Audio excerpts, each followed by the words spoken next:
Welcome to Chris and Kat's house. We're here on Whadjuk Noongar land and the lovely Perth Hills of Kalamunda, and I'm here to tell you about my consistently more sustainable house than it was last time. I'll walk you through it. Doing our best to plant up the front of the house with as many native plants as we can.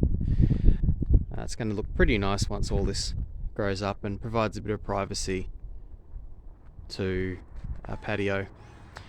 This patio was constructed primarily to keep the inverter and battery dry, but it's also a pretty convenient place to entertain. It's certainly nice on sunny winter's days, but it can get a bit hot in the summer. That western sun ends up being pretty intense, but it's not too bad for only part of the day. I guess at the heart of our sustainable house is our solar and energy storage system. We have a good wee hybrid inverter. It collects sunshine and is able to charge the battery. The battery is a lithium iron phosphate 48 volt system. These are large format lithium iron phosphate cells that we saved from going to the bottom of Port Phillip Bay. We tested and sorted them and they do really well.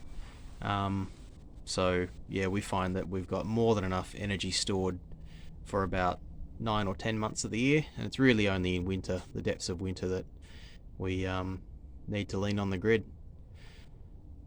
But basically that charges by day, and when the battery's full, the inverter diverts energy out to the street, so other people in our street can enjoy solar energy.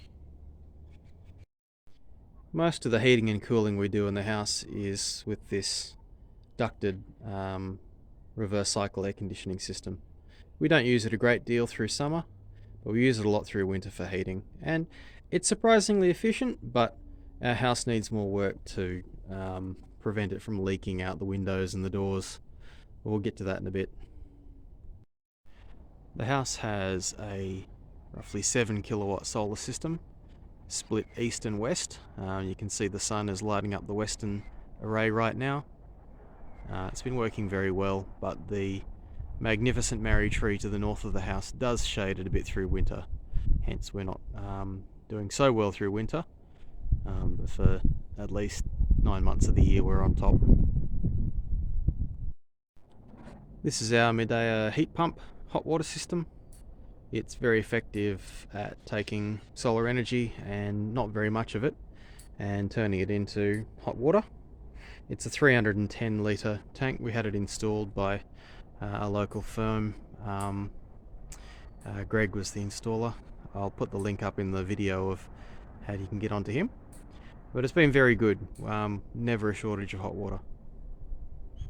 Here in the carport, ordinarily we would have our Hyundai Ioniq parked here, but instead I've got our old petrol burning Honda, which the intention is to convert to electric one day soon.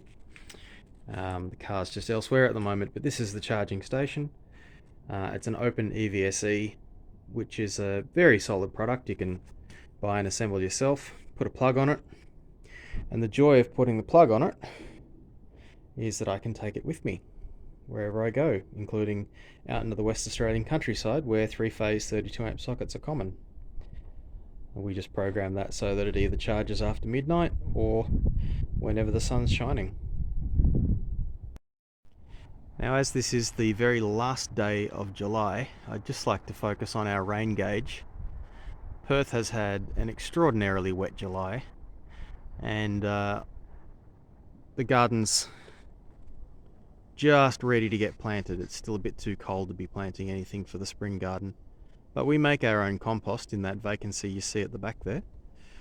We've got an automatic irrigation system, so we don't need to stand around every morning watering the garden, but our septic system provides us with plenty of green grass that we mow and compost and turn it into food for our plants.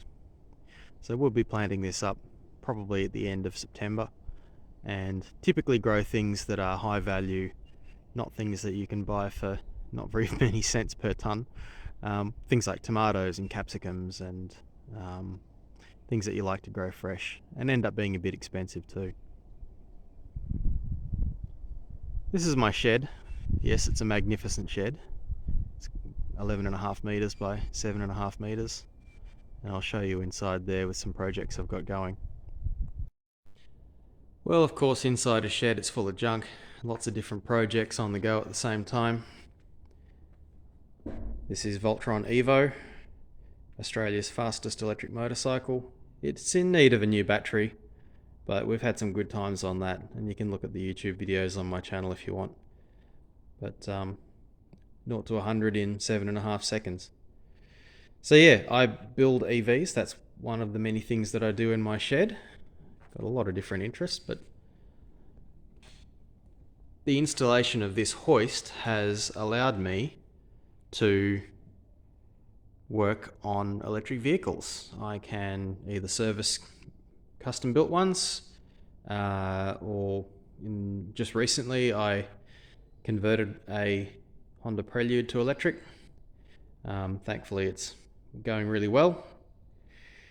But as my electric scooter, it's done 30,000 kilometers in the last few years and never missed a beat. So that's, to me, the epitome of sustainable transport right there. Of course, the bicycle at the back too, but we do live at the top of a very steep hill.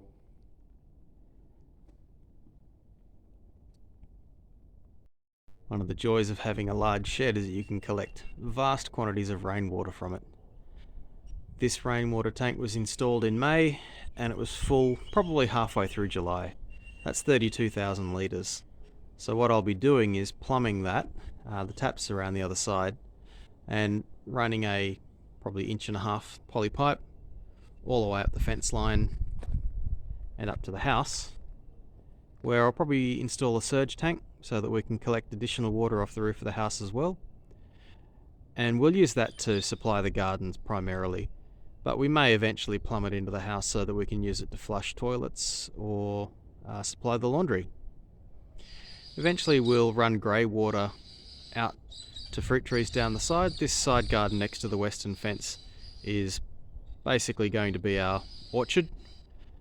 Of course it doesn't look like an orchard now, but these things take time. Everything's a work in progress. Here on the eastern side of the house we've got our neighbour's row of acacias, which provide lovely shade through summer, but it does make the place rather dark through winter. We have gas bottles that simply run the stove top, so we cook on gas, but for everything else it's electric. We use one cylinder a year, maybe every 18 months. Windows is our next big job. These are just standard issue 40-year-old aluminium frame single pane windows, and we'd like to eventually swap them out for something double glazed, or at least a little more efficient. I think we lose too much heat through our windows, so I'll be seeking advice from the sustainability community on what to do about how to keep more of our heat inside the house through winter. It's pretty good in summer. We've got a pretty cool house through summer, but it is cold in winter. Yes, Perth does get cold. Not for long, but it does get cold. So thanks for listening. I hope you enjoyed my quick tour of our ever increasingly more sustainable home. Cheers.